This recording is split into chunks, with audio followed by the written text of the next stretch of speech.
I like the Reds, it's Talking Reds, Gareth Roberts, Paul Cope. We're doing it today from Hotel Tia. Apparently I've been saying that wrong, soz about that. We've been in here before, cracking place for a pint before and after a match. And obviously it's a hotel, so you can stay here as well if you're looking for somewhere to stay. Right by the ground, 21 Anfield Road. I'm loving it already. And after the match the other night, Brucey Grobbelaar was kicking around in here having a pint, which was nice. I thought we all should have sang Brucey, Brucey, what's the score? But he didn't. Did you try and start it? Little bit. Yeah. And everyone just looked at me like I was old. Yeah, you're weird and old, yeah. What are you on about? We've reached that age now, haven't we? We are at that age. We are your dad. Yeah, unfortunately. But yeah, before we get into we want to have a talk about the Reds being boss and stuff what's in the papers. But before we kick off today, just wanted to say, thoughts with Sean Cox and his family. He's the 53-year-old who was in a critical condition after being attacked outside the Albert pub before the game the other night. Obviously goes without saying that these things shouldn't be happening at a football match. No one goes to a football match to be involved in that type of thing, and it seems fairly indiscriminate. And he's a 53-year-old, a father of three. His family must be in absolute bits, and he's in a critical condition. If you want to help, there's a couple of funds that have been set up to get some money to the family and help them get over to Ireland, and just general costs around this whole horrible scenario. We tweeted it from the Anfield Wrap last night. James Pearce has tweeted it as well. So basically, if you have a look on Twitter and you want to help them out, the link's there basically. But yeah, it's obviously led to a lot of talk, Kopi, about the trip to Rome.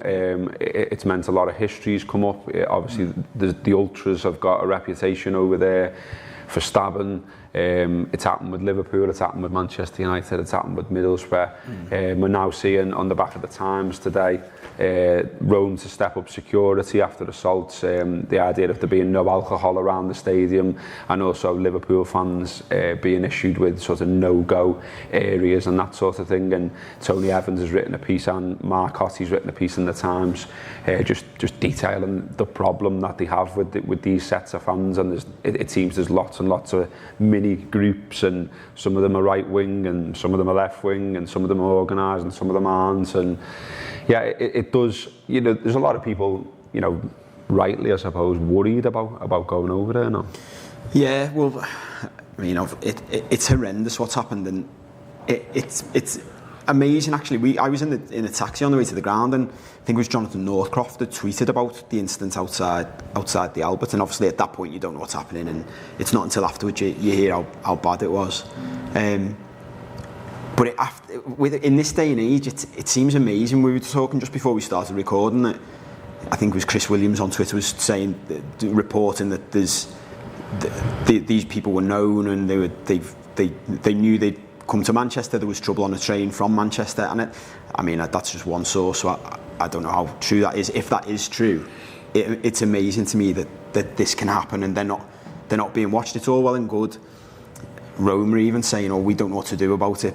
But these are, two lads got arrested, and they seem like they're known quantities. So I don't really understand that in this day and age. It's not like if you know who certain people are who are doing certain things, well, you also know where they live. You can track this is probably not a topic for today, civil liberties and stuff like that. But there must be a solution to it. There must be something better than all of our fans going over to Rome now have to be really scared about what's going to happen, because we've got mates going. I was going to go, and literally I'm going. Yeah, you going over? I'm going. And I literally going up to the game. I was like, oh, do you know what? I'm probably going to get back tonight and sort it out. And as soon as I got home, I just thought, no chance. I'm not going. And it's ridiculous that you're going to go to an away game there to a famous city, and that's why I wanted to go. Famous city, famous old stadium. You should be able to just enjoy yourself. Like at the end of the day, Roma fans who are just good fans, and there's loads of them, and it's very important we say things like this. This is a minority who probably aren't even supporters, you're just out for trouble. But they get to come to Liverpool and have a good time and enjoy themselves. And that's what it should be about. We should be able to get to go to Rome and no one be even thinking about this. But the problem you'll have is it's going to be in the back of your mind at the very least, isn't it? I mean, the idea that, it's clearly premeditated what goes on the other night. There's people walking around with the belts in their hands. There's someone pictured holding a hammer. And it's like, you know, you're going to a football match, lads, like, well, you know, what are you doing? Yeah. I mean, I was speaking to my cousin who's been going to watch Liverpool for a long, long time, probably nigh on 40 years. I'm not doing you a disservice there, Andy. But he's been to Rome every time. So he went to Rome in '84 for the final. He's been over when we played them in the Champions League. He's been over when we played them in the UEFA Cup. And I was just having a chat with him because, you know, obviously, I think lots of people will be experiencing this now who are going. The families are worried about the, you know, brothers, sisters, sons, daughters, fathers or whatever going over, you know, and my family's the same. And so it was good to talk to Andy because he has been over there. And you know, what he said about it was basically that, you know, if you apply common sense, it's a big city. You know, don't draw attention to yourself, obviously. And he said what they've done previously, and we're still waiting for announcements around the security. I think there's expected to be something on Friday. But what he said has happened in the past. He said there's almost like a meeting point where you can go to, and you put on coaches. You show your ticket, you put on coaches, and then you're taken right into the ground, almost up to the away end, get off the coach, get in the ground. So, you know, basically he expects, Andy was saying to me that he expects something similar to happen this time around. You know, so the idea that you have to, you know, walk through a load of ultras and chant your arm, basically, he was saying, you know, that's not the case, and, you know, touch wood, we can all get in and out of there safe. But as you say, Kopi, you know, it's not something we really should be talking about around the football match, but unfortunately we are, and it is in all the papers today. I wanted to get into like the positive stuff about, you know, what a cracking performance it was the other night, and what a great player we've got on our hands in Mo Salah, and we'll still do that. But just before, on my way in over to Hotel Tia, someone drew my attention to something that's in the Express today, and it's not one of the papers I've bought today, mainly because it's shite. But yeah, there's this really utterly bizarre piece in the Express from Colin Mafham. Never heard of him before. He appears to be some kind of shock jock tabloid tit who has written something where he's having a go at Liverpool, and our fans, and he says Liverpool Football Club should condemn the thug fans who shame them and the country. I'm not quite sure whether this is coming from when there's someone lying in hospital critically ill. I'm not sure about the motivation for it. You just want a few clicks for your piece, do you, Colin? But, you know, I'll read you some of it because, you know, it sent my head west. I know you've just been shocked by it and I've shown it to you as well. And, you know, I'll read you a bit of it. I have no wish to rain on Liverpool's parade. The 5-2 demolition of Roma was often spellbinding and unworthy of winning the Champions League on its own. It's not the players who produced that performance I have an issue with. It's some of the people who follow them, that's in quote marks there, that frighten the living daylights out of me. You would have thought the horrors of the past would have made everyone more aware of their responsibilities to each other. Where did those empty bottles come from? Where did those fire flares that were thrown out of City and Roma team buses come from? You couldn't bring them through customs the last time I looked. He goes on, why is a 53-year-old man now seemingly fighting for his life, and 2 Italians being held on suspicion of attempted murder before a football match involving Liverpool? Now this is where it gets really dark and weird. When you have a team capable of playing the joyous football Liverpool have for most of this season, how on earth are their fans always seemingly involved in such horrific altercations on big European nights? We've had lots of them this season, and where were these horrific altercations? Where are the hooligans around the ground? I've been going to the ground for absolute years. I've been going to the ground this season to European nights, and that's the first time I've ever known anything like that, what happened outside the Albert the other night. But yeah, don't let the facts get in the way though. How does trouble seem to follow them like bees round a honeypot? No one is suggesting that the violence that erupted on Tuesday night was solely the fault of Liverpool fans. Their visitors from Rome were clearly just as thuggish and just as frightening. There are suggestions that the reputation of Liverpool supporters had gone before them, and Roman yobs had simply decided to get in first, and with such awful consequences.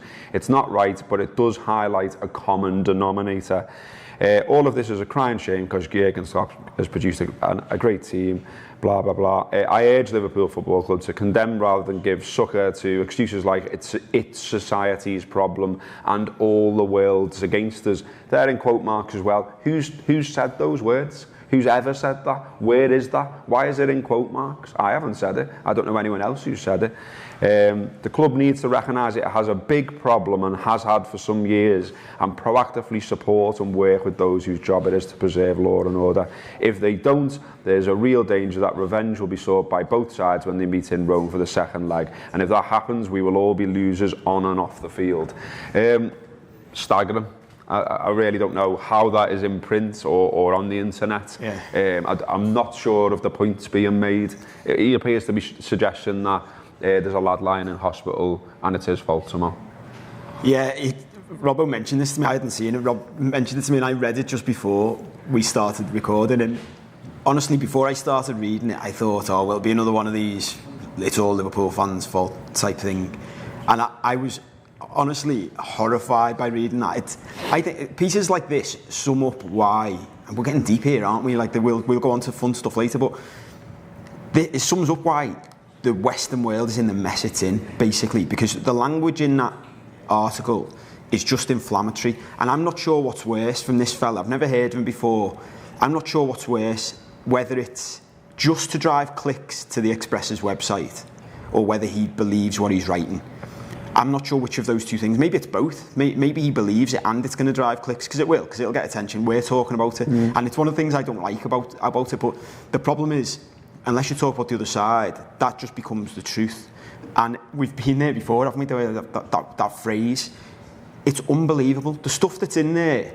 I was saying to Robbo, if he was saying it about me personally or Robbo personally, it's defamation. It is. That's what it is. It's not based on any truth. I mean, as you say, there's a 53-year-old, Sean Cox, is he?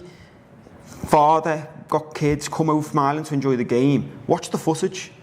Is there any suggestion is there any suggestion that any Liverpool fans had anything to do with this? The idea that, I mean, even the very idea that he's putting the image back in people's minds that Liverpool fans are rampaging hooligans going around the place. Yep. Where's that come from?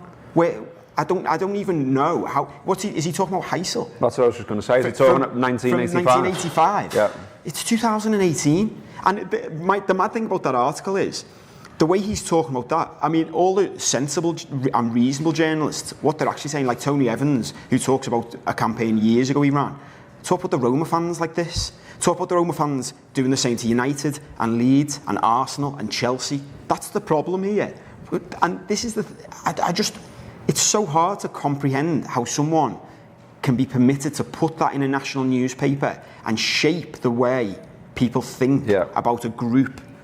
As you said, what can this be? I might even actually look into whether there can be a class action for defamation. That's how strongly I feel about this. It's absolutely horrendous, because there will be people who read that who have already got a bias against Liverpool fans, who say, there they are again, that's what they start again, who won't look into it. And why does it need to disappear down, the line of it's people from a certain place, or it's people who support a certain club, or it's people who wear a certain colour shirt or whatever? I mean, I've seen this as well again around the unfortunate incident that took place the other night.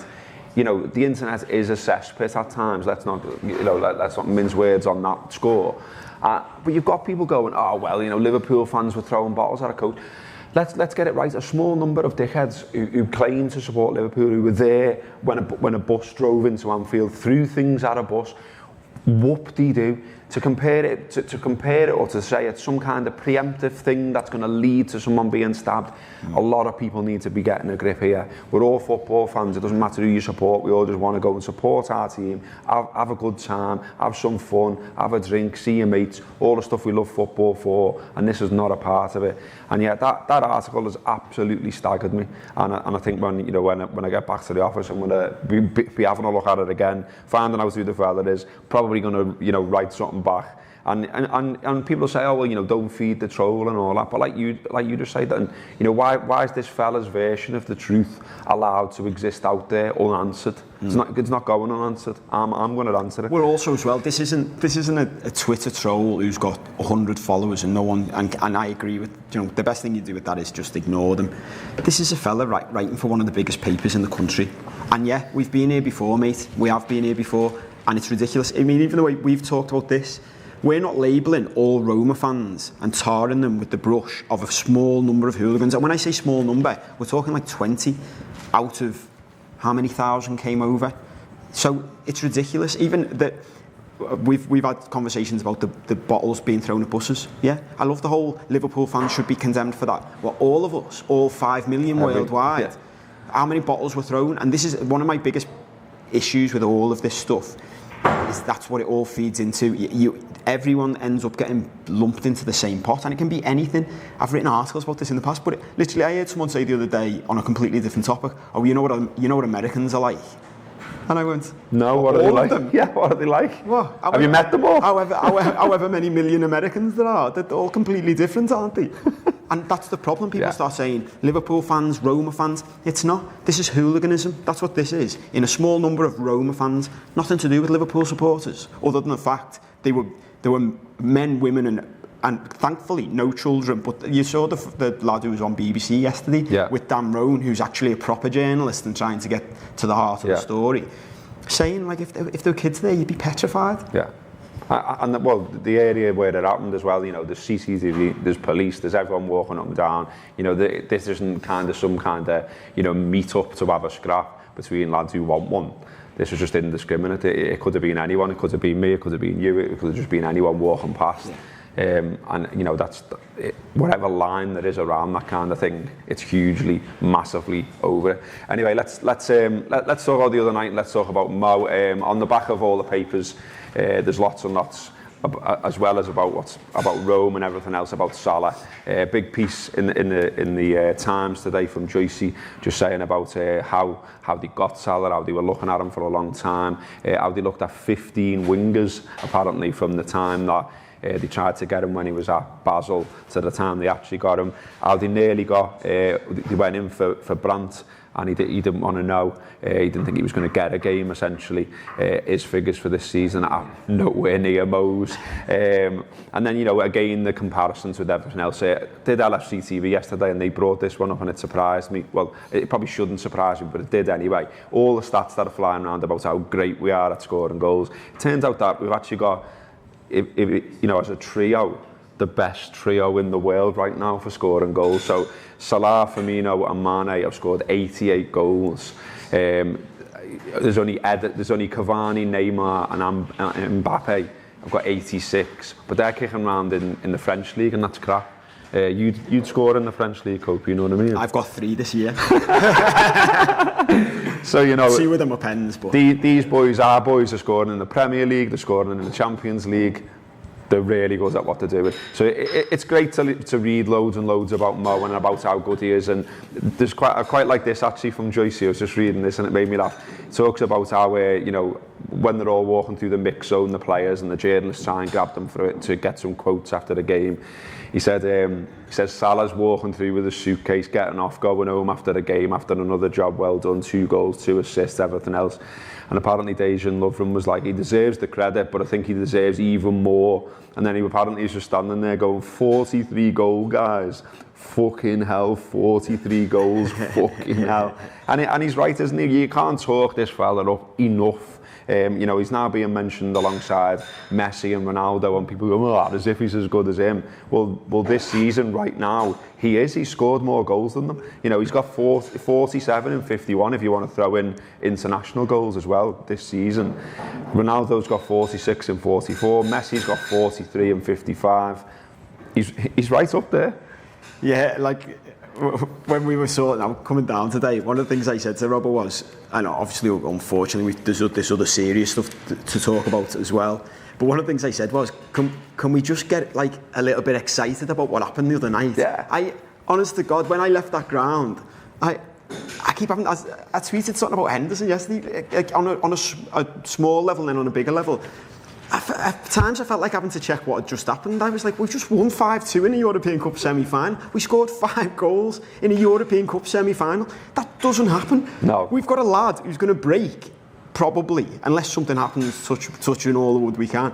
Unless something bad happens, he's going to break the all-time goal-scoring record by Ian Rush. Ian Rush. He's going to score more goals than Ian Rush. Is everyone getting on to how important this exactly. is? Exactly. And we're in the middle of it right now. We're living it. We're going to the match. We're watching this. 100%. And one of my issues, again, I keep getting deep talking about general life and stuff, but I'm on a bit of a campaign for this. If you're not enjoying it, I don't know what you want. Like, if you're focusing on the 2 goals we conceded, I saw someone say the other day, yeah, but let's see if he can do it next season. What do you mean? What do you mean? Why? Let's see. It's good now. Do you know what? It's good Even now. if he never scores another goal in his life, this is incredible. Yeah. We're watching one of the greatest players to ever play in a Liverpool shirt. I remember when Suarez left, I was dead down about it, and I said to my mates, do you know the saddest thing about this? I'll probably never see a player as good as him play for Liverpool ever again. He was phenomenal. I've never seen anything like him before. I'll never see... And a few years later, we've got this fella. Who is... I can't honestly speak highly enough of him personally and of this team. And I think it's about time. If you're not enjoying this, please get on board. I saw someone tweet yesterday and I thought, it's a brilliant point, this. One day you will be looking back at this and talking about the good old days. That's now. That's this. Yeah. One day it'll be like, it's like you watched Ian Rush and you're not making the most of it. Just enjoy it, revel in it, stop worrying about anything else, stop worrying about next season. This is now, this is unbelievable. We'll get on this as well. It's very good, the stuff in the Times today. There's loads of stuff in it. Nice stuff as well about, like, it's got Trent Alexander-Arnold saying he does me head in training because all the stuff you see him do on the pitch, he does that to me. But I like this as well. Stats can be a bit mad at times and a bit overwhelming. There's that many thrown at us now as football fans. It's just like, you can be like, whoa, hang on, especially when it comes to Salah right now. But this is genuinely interesting. It's his shot conversion rate, right? So in August, he was only converting 17% of his shots. September, it was down to 15. October, up to 18. November, 29%. December slips again to 16. January, 15. February, 38%. March, 40%. 40% of his efforts at goal are a goal. And then April, 35. I mean, that's phenomenal. That is phenomenal. And you think about the other night as well. Joycey talks about him being like efficient in what he does as a footballer. Yeah. He touches the ball, I think he says something like 46 times in the match, and he scores 2 goals, tees another 2 up. I think he creates another chance as well. He has a few sighters, doesn't he, before he scores the goal as well. And it's almost every time he's getting on the ball, he's doing something, he's causing problems. What a nightmare to play against if you're a defender. Well, I mean, the stats you mentioned before sum this up, and I'm loving the whole. Even Gerrard on BT saying he's the best player in the world right now, and straight away you've got to go. I mean, he hasn't done it for 10 years yet, and all that. Just enjoy it. Just say it. The reality is, no one scores goals more than this. Like if you're still criticising Salah for missing chances, or whatever. What you're not doing is ever watching Messi or Ronaldo. They miss chances as well, They have shots that don't go in, literally. That's what happens. It's like talking to all your dads and uncles about the good old days with Liverpool, and you'd think Alan Hansen never misplaced a pass, or missed a header, or conceded a goal. That's football. This is literally as good as this. You've got to think, go before Messi and Ronaldo, and got a striker scoring 1 goal every 2 games was good, wasn't it? And then they took it to another level. The 2 of them took it to another level, and this little fella has gone with them. No one else has. No one else is capable of it, and we've got a lad who's doing it. It's incredible, and I'm watching him more and more at the moment, and I actually love the. I mentioned this on the review last week or after the West Brom game. He's like this smiling assassin that comes across as a dead nice lad, but he's actually like steely-eyed. Yeah. So he's when he gets asked, does he want to break the records? He's not hiding behind it, going, "Oh, it'd be nice not." He goes, "Yeah, I do. Yeah. I want to beat all of them. I want to beat Russia's. I don't even just want to beat the 30-goal record that Suarez and all them have got. I want to beat the bigger one that were from when there were more games." He got asked as well something like, did you think when you come back to the Premier League it would go as well as this? And he was like, yeah. I love that. Yeah. I love it. It's brilliant. And what I mean, even the thing you just mentioned about Trent then. I'm watching Trent, and even the other night he had someone run at him, and he just took it off his toes again, as if it was nothing, as if he's like a 30-year-old experienced fullback. And this is the mad thing. He must be thinking, "You're messing, aren't you, lad? I play against Salah in training every day. You're shite." Compared to him, you're shite. I'll just take it off you. I mean, we remember how good Ronaldo was for United and how annoying that was being a Liverpool fan. There's another little nugget here in the Times coverage about Ronaldo's best campaign at United was 07-08. He scored 42 goals and he got 8 assists. Mo's done better than that already. Yeah. This is the kind of standard that he's achieving, and you're right to say we need to be enjoying it. We need to be bigging it up. We need to be talking about it all the time, and we are. And it's great. And did you watch the semi last night? I didn't watch the full game. I just watched I watched the goals and the highlights. Look, I've been saying, and when we get to Kiev, I'm going to dig out all my old articles and I'm going to clip them all together and I'm going to show everyone.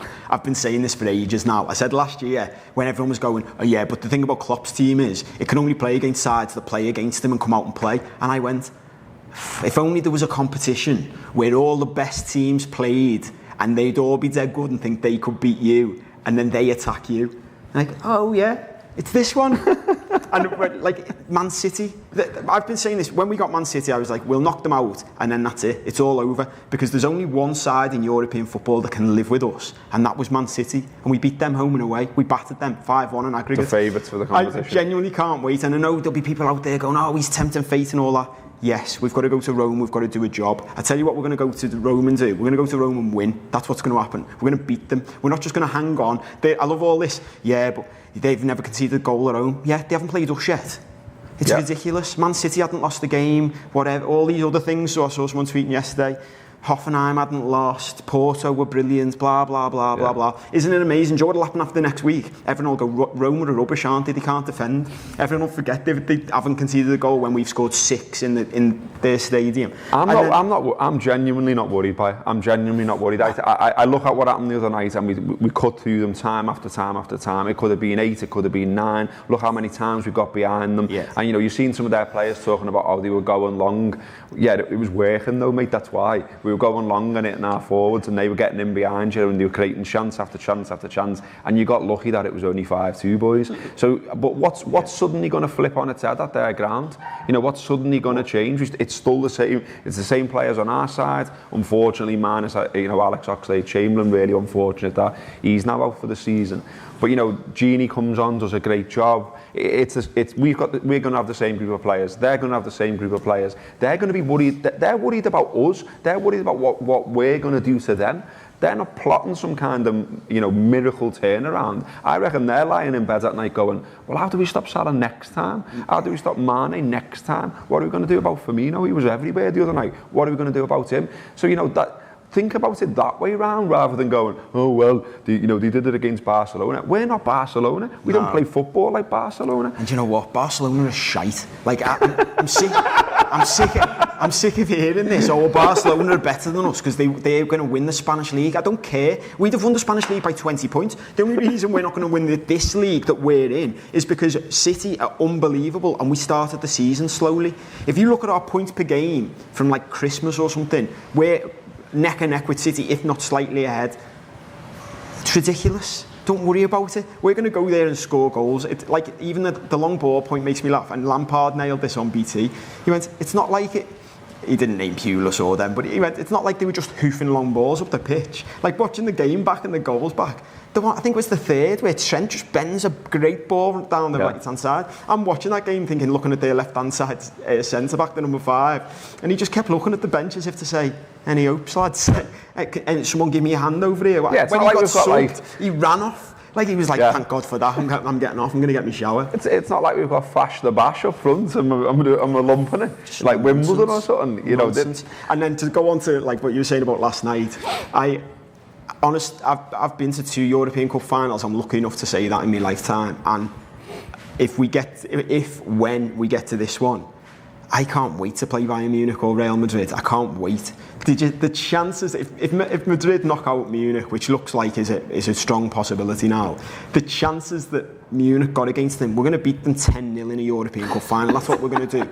I've got a theory on the other night, and I can't prove this, so don't be shouting at me on the internet. If Sadio Mane scores that first chance, he takes it with the flick and then blazes it over, and we're like, how did he miss that? I think we score 200 goals. That's what I reckon happens. Sadio Mane, because what happens in that moment is Sadio Mane's twin brother, who we've seen during the season, he drops it. It's like a quantum leap. Do you remember that? Yeah. His twin brother drops in and he can't play footy. We've seen him before. But if the real Sadio Mane had played that game, he'd have scored 6, wouldn't he? Easily. And he's still got 1. His twin brother's still got 1. So I don't know why anyone's worried. So there's lots of podcasts out today. There always is on the Anfield Wrap. That's the whole idea of the Enterprise podcast every day on Liverpool, everything about Liverpool. We'll be looking ahead to the trip to Rome. We'll be looking back at what happened the other night. We'll be having a laugh on some shows. Get involved. It's a good time to get involved because it's a great time to be a Liverpool fan. Let's be honest. This is fantastic. This is what it's all about. And we're here in Hotel Tia. I've got it right again. Yes. There's loads of Bosch memorabilia around this gaff, by the way. So it's worth coming in for a pint just to have a look at some of the fantastic stuff that Taggy's got in here.